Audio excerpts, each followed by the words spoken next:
بسم الله الرحمن الرحيم. الحمد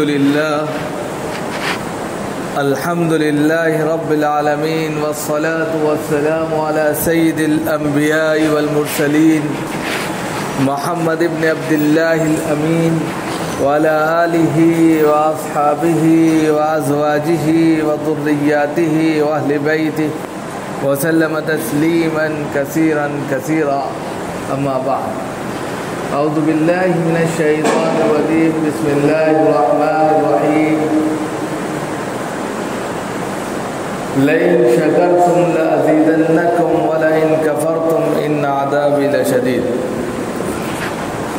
صدق الله العلی العظیم. محترم بزرگوں اور دوستوں، دینی اور ایمانی بھائیوں، اللہ رب العزت کا شکر ہے، اس کا کرم ہے کہ اس نے ہمیں اپنی بارگاہ میں آنے کی توفیق عطا فرمائی. حضرات، اللہ رب العزت نے ہمیں مسلمان گھروں میں پیدا کیا. یہ اللہ کا بہت بڑا کرم ہے کہ ہم ایمان کی دولت سے مالا مال ہیں. ایمان ہماری گھٹی میں شامل ہے، ورنہ نہ جانے کتنے ایسے لوگ ہیں جن کو ایمان نصیب نہیں ہوا. وہ ایمان کو نہیں جانتے اور اس کی طاقت کو نہیں جانتے، وہ خدا کو نہیں مانتے، وہ اس کی عبادت کو نہیں جانتے، لیکن دنیا میں رہتے ہیں. اور جو ایمان نہیں رکھتا، اللہ کی ذات پر جس کا یقین نہیں ہوتا، تو وہ بس بدمست ہاتھی کی طرح ہوتا ہے. اس کو بس جینے کا مزہ آنا چاہیے، اس کو بس اپنی زندگی میں خوش خرم رہ کر کسی بھی طرح سے وہ اپنی کہہ سکتے ہیں کہ دنیا کو آباد کرنا چاہتا ہے. لیکن ایمان کا جو تقاضا ہوتا ہے اس میں بہت ساری چیزیں ایسی ہیں جس میں جواب دہی کا احساس ہوتا ہے. آنے کا مقصد، آنے کے بعد کرنے کیا کام کرنے اس کا ٹارگیٹ، یہاں سے جانے کے بعد ہر چیز کا جواب دینا، یہ ساری چیزیں ایمان کے ساتھ میں وابستہ ہیں. اور جن کے پاس ایمان نہیں ہے وہ یہ سوچتے ہیں یہی دنیا سب کچھ ہے، اس میں جتنا ادھم مچا لیا جائے، جتنی مستی کر لی جائے، اس کے اندر جتنا خوب مزے لے لیے جائیں، یہ سب سے کامیابی کا زینہ ہے. حالانکہ ان کو یہ علم نہیں ہے کہ دنیا اللہ رب العزت کی ہے، یہ دنیا پروردگار عالم کی ہے. وَلِلَّهِ الْمُلْكُ، ملک جو ہے یہ اللہ کے لیے ہے، سلطنت جو ہے وہ اللہ کی ہے. انسان وقتی طور پر اس دنیا کا مالک بن بیٹھتا ہے، وقتی طور پر اس کا عروج ہوتا ہے، وقتی طور پر اس کی حکومت ہوتی ہے، وہ راج کرتا ہے. لیکن اگر تاریخ کے پنوں کو کھنگال کر دیکھا جائے، اگر اتہاس اٹھا کر دیکھا جائے، ہسٹری کو دیکھا جائے، تو معلوم ہوتا ہے کہ اس دھرتی پر نہ جانے کتنی قومیں آباد ہوئیں اور انہوں نے حکومتیں بھی کی، انہوں نے راج بھی کیا، لیکن وہ ختم ہو گئیں.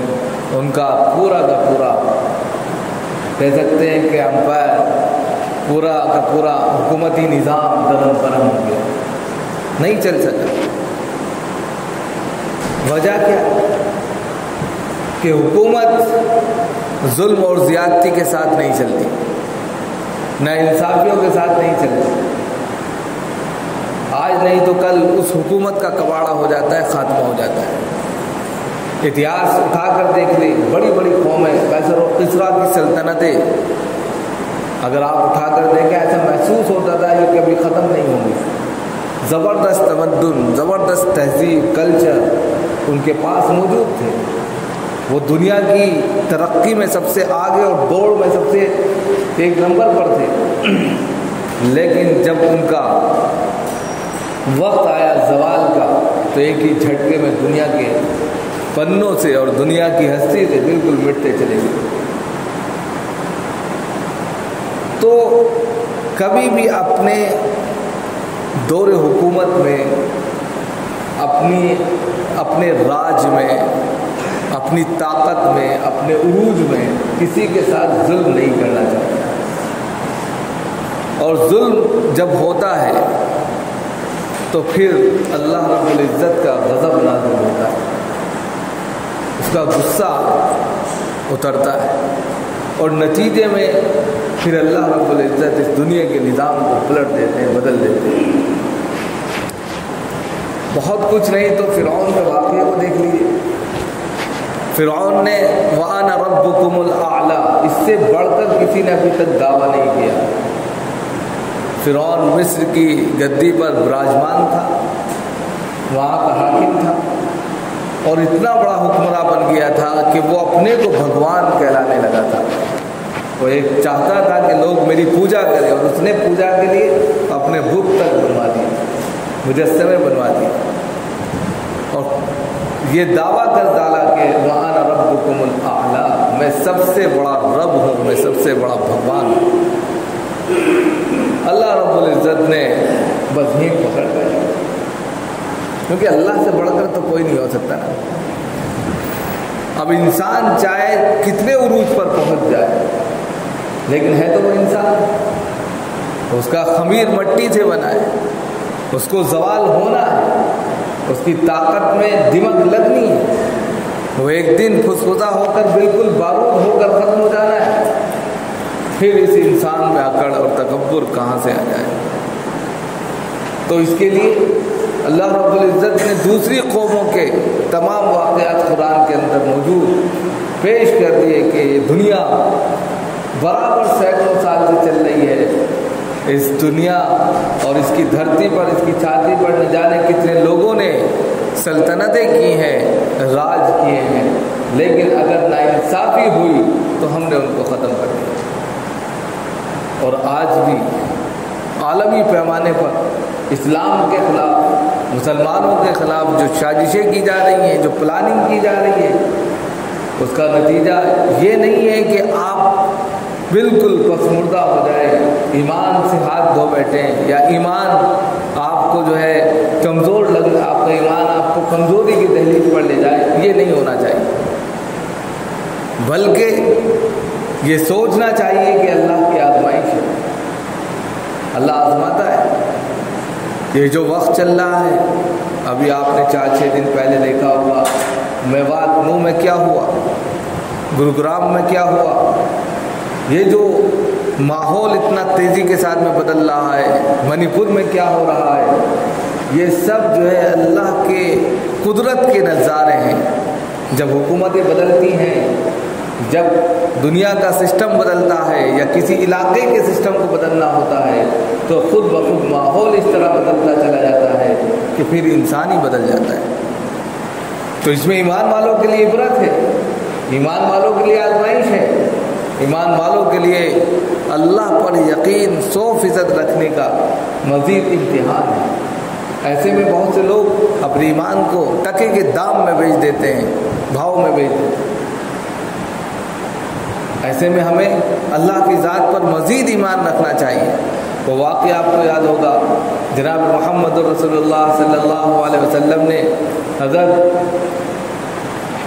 اسامہ بن زید کو امیر لشکر بنایا، اور بڑے بڑے اجلہ صحابہ کو ان کے ساتھ میں کہا کہ بھائی فلاں لشکر میں جانا ہے، فلاں جنگ میں جانا ہے، اور اسی وقت آپ صلی اللہ علیہ وسلم کا وصال ہو گیا۔ اب حضرت ابو بکر صدیق رضی اللہ تعالیٰ عنہ حکومت کی گدی پر آ گئے، حاکم بن گئے، خلیفہ بن گئے۔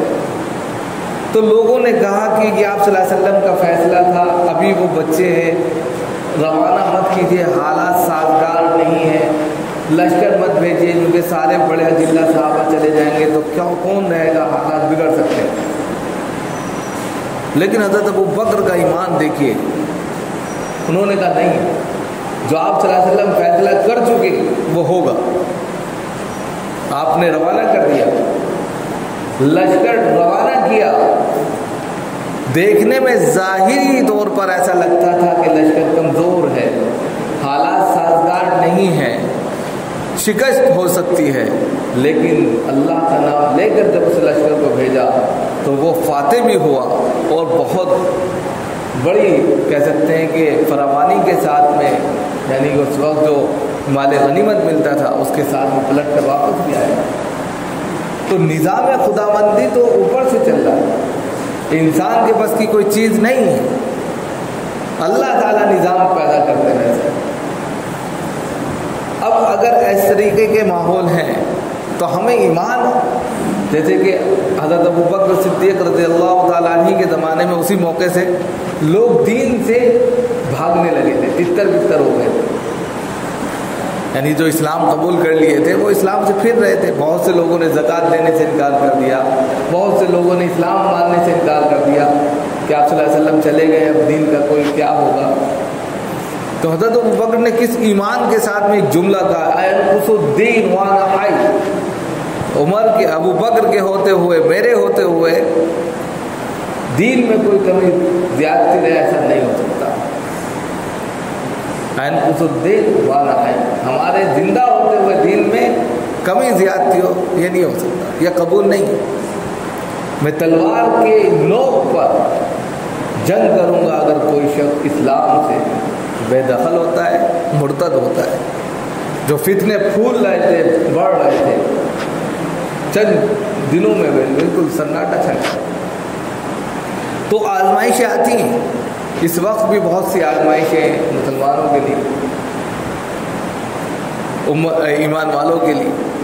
لیکن ان آزمائشوں میں سب سے پہلے اپنے ایمان کا سودا نہیں کرتے.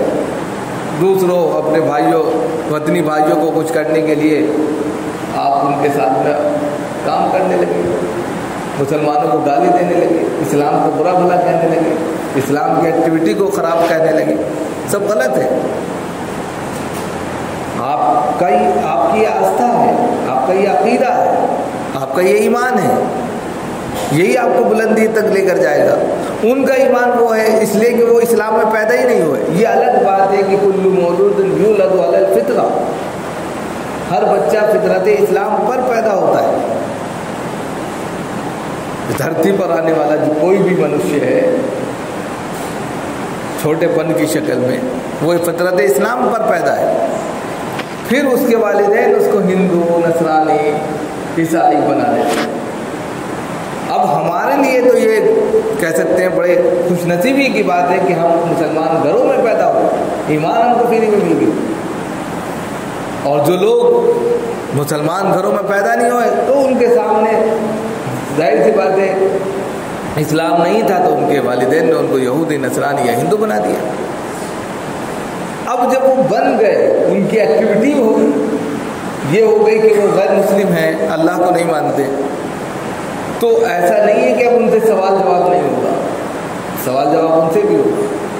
اس لیے کہ عہد الستو کے اندر الستو بربکم قالوا بلا شہیدنا، قرآن خود کہہ رہا ہے کہ ہم نے تمام انسانیت کو جو اس دھرتی پر ہے، جو چلی گئی، جو آئے گی، سب کو کیڑے مکوڑوں کی شکل میں پیدا کیا اور سب سے کہا، یہ اقرار لیا، الستو بربکم، کیا میں تمہارا رب نہیں ہوں؟ قالوا بلا شہیدنا، سب لوگوں نے کہا کیوں نہیں، آپ ہمارے رب ہیں، ہم گواہی دیتے ہیں. اسی گواہی کی بنیاد پر کل قیامت کے دن فیصلہ ہوگا. اب اگر لوگ یہاں ادھم مچا رہے ہیں، اسلام کے خلاف سازشیں کر رہے ہیں، مسلمان کو ٹارگیٹ کر رہے ہیں، یہ الگ بات ہے کہ یہ سیاسی پھندا ہے. 2024 کا الیکشن قریب ہے. ہم آپ سے یہ اپیل کریں گے کہ آنے والے وقت میں بہت ہی سنجیدگی سے زندگی گزاریں. کوئی بھی ماحول لڑائی کا، جھگڑے کا اگر بن رہا ہے، جہاں مسلم چھیتر کم ہے، 4-6 گھر ہیں، غیر مسلموں کے زیادہ ہے، وہاں پر کسی سے الجھنے کی چندہ ضرورت ہی نہیں. اور جہاں مسلم بھائی رہتے ہیں زیادہ تعداد میں، ان کو بھی آپس میں ٹکراؤ کی ضرورت نہیں ہے کہ کیس پولیس کسٹڈی میں جائے اور وہاں جا کر وہ ایک دوسرا کیس بنا دے. بہت ہی پیار محبت سے رہنے والے یہ ایام ہیں. کیونکہ حکومت کس کی آئے گی کس کی نہ آئے گی اللہ پر چھوڑ دیجیے، ہمارا تو ایمان اس پر ہے. ظلم بڑھے گا خود بخود حکومتیں بدل جائیں گی. نظام کیسے ہوگا یہ اللہ پر چھوڑ دیجیے. سینکڑوں سال سے اسی طرح ہوتا ہے. فرعون نے کب سوچا تھا کہ میں دریائے نیل میں جا کر غرق ہو جاؤں گا، جبکہ لاؤ لشکر کے ساتھ میں وہ جا رہا تھا اور آج کہہ رہا تھا اور یہ دعویٰ کر رہا تھا آج حضرت موسیٰ علیہ السلام اور ان کی قوم کو تباہ کر دیں گے، برباد کر دیں گے، ختم کر دیں گے، نیست و نابود کر دیں گے. لیکن اس کو یہ نہیں پتا تھا کہ موت اسی کے پیچھے لپک کے آ رہی ہے، خاموشی کے ساتھ آ رہی ہے. وہ جس راستے کو یہ سمجھ رہا تھا کہ میرے ڈر سے سمندر نے دریائے نیل نے راستے چھوڑ دیے، کھول دیے، پانی بالکل کھڑا ہو گیا، وہ یہ نہیں سمجھ رہا تھا یہی چیز آپ کے آگے آنے کا موت کا سبب ہے. حضرت موسیٰ علیہ السلام نے عصا مارا دریائے نیل پر تو 12 راستے کھل گئے. فرعون سمجھ آئے کہ میری ڈر کی وجہ سے کھلے، لیکن جب وہ بیچ میں پہنچا تو پھر انہوں نے عصا مارا، پانی آپس میں مل گیا. تب اس نے کہا کہ میں موسیٰ کی پیغمبری پر، موسیٰ کے اللہ پر ایمان لے کر آیا. تب وہ کہہ رہا ہے تو اللہ نے کہا ایمان قبول نہیں. دیکھ لیا نا اس نے اپنی آنکھوں سے، ابھی تک تو عقل اور تکبر میں تھا. اللہ نے کس طریقے سے نظام بنایا اور کہاں جا کر اس کو ڈبویا کہ جہاں وہ پانی بھی نہیں مانگ سکتا. وہ چلاتا رہا، لیکن فَالْيَوْمَ نُنَجِّيكَ بِبَدْنِكَ لِتَكُونَ لِمَنْ خَلْفَكَ آیَةً. صاف کہہ دیا قرآن کہ آج ہم تمہیں نجات دیں گے. کسی کے لیے نہیں کہا گئے کہ ایسی نجات دیں گے کہ نہ پانی تم کو نکلے گا، نہ زمین تم کو کھائے گی، نہ آسمان تم کو جو ہے کہیں چھپائے گا. لوگوں کے لیے برا رہ جاؤ گے. اور پھر یہی ہوا، سینکڑوں سال سے وہ لاش اسی طرح مصر کے اندر رکھی. تو اس دھرتی پر جس نے ظلم کیا ہے اس کا انجام بہت برا ہوا ہے. پھر اس کی حکومت کا جو بھی کہہ سکتے ہیں شامیانہ تھا کس طرح اجڑا ہے، یہ بھی اللہ رب العزت نے لوگوں کو دکھایا ہے. اس لیے ہم آپ سے یہی کہیں گے کہ اپنے آپ کو پرسکون رکھیے، اللہ کی عبادت کریے، اپنے گناہوں کی توبہ کریے، ہر وقت جاتے وقت استغفار اور نمازوں کا ضرور اہتمام کریں. سورہ آیت الکرسی ضرور پڑھیں، کیونکہ انسان حادثوں کا شکار ہو جاتا ہے، نہ جانے کون کس جستجو میں ہے. جیسے انسان آج کے وقت میں سفر ہی کر رہا ہے. حدیث میں کب کہا گیا تھا 1 سے 2 اور 2 سے 3 بھلے. آج کے وقت میں کوئی شخص جا رہا ہے اور ٹرین میں کوئی اندھ بھکت ہے اور وہ آپ کو گولی مار دیتا ہے. کوئی محفوظ نہیں ہے اس وقت، کیونکہ الیکشن سامنے ہے، ان کو اپنا پروپیگنڈا کرنا ہے، سیاست کرنی ہے، اس کے لیے کوئی مہرہ چاہیے. تو آپ مہرے مت بنیے، آپ اس کا شکار مت ہوئیے. آپ اپنی زندگی میں اس طریقے سے مشغول رہیں کہ نمازوں کی پابندی کریے اور اللہ رب العزت سے اپنا تعلق اس طرح جوڑیے کہ جس لیے ہم کو دنیا میں بھیجا ہے بھائی عبادت بھی کرنی ہے اور پیٹ دیا ہے تو اس کے لیے جستجو بھی کرنی ہے، بھاگ دوڑ کرنی. اسی کے لیے انسان سب کچھ کر رہا ہے. لہذا اللہ سے دعا کریے، وہ خود ہی روزی کا انتظام کر دے گا. روزی دینے کا کام اللہ ہی کا ہے، لیکن محنت کرنے کا کام انسان کا ہے. دونوں چیزیں کہیں ہیں قرآن میں. یا ایھا الذین آمنوا اذا نودی للصلاۃ من یوم الجمعہ، جیسے ہی نماز کے لیے پکارا جائے فوراً چل کھڑے ہو جاؤ. فَإِذَا قُضِيَتِ الصَّلَاةُ فَانتَشِرُوا فِي الْأَرْضِ وَابْتَغُوا مِن فَضْلِ اللَّهِ. دوسری جگہ کیا کہہ دیا کہ جب نماز سے فارغ ہو جاؤ ہاتھ پر ہاتھ بیٹھ کے مسجد میں نہ بیٹھے رہو، فوراً اللہ کے رزق کی طرف جو اللہ نے دنیا میں پھیلا رکھا ہے بھاگ کے نکلو اور اس کی طرف تلاش اور جستجو میں لگ جاؤ. دونوں چیزیں ہیں. اب اس طریقے سے کوئی انسان زندگی جیتا ہے تو اللہ کے جو فرشتے ہیں اس کی حفاظت کرتے ہیں. ہمارے پاس فرشتوں، جس طرح آپ نے دیکھا ہوگا کوئی نیتا گردی میں رہتا ہے یا کوئی منتری ہوتا ہے، اس کے پاس کمانڈر ہوتے ہیں، تو اسی طرح اللہ رب العزت نے ہمارے ساتھ بھی حفاظتی فرشتے لگا رکھے ہیں. ہم نماز پڑھتے ہیں، نماز کے بعد میں جو ہم استغفار کرتے ہیں، جو پڑھتے ہیں، وہ ہمارے لیے کور ہو جاتا ہے. اب کور ہو گیا، آپ کی حفاظت کرے. پابندی کے ساتھ میں آپ نماز پڑھیں جہاں کہیں بھی ہیں. یہ سب سے پہلا اول آپ اپنے لیے لازم پکڑ لیں. دوسری چیز یہ ہے کہ ہم کو کسی چیز میں الجھنا نہیں ہے. کوئی سیاست کی بات کر رہا ہے، کون آئے گا کون جائے گا، بھائی ہم کو نہیں معلوم.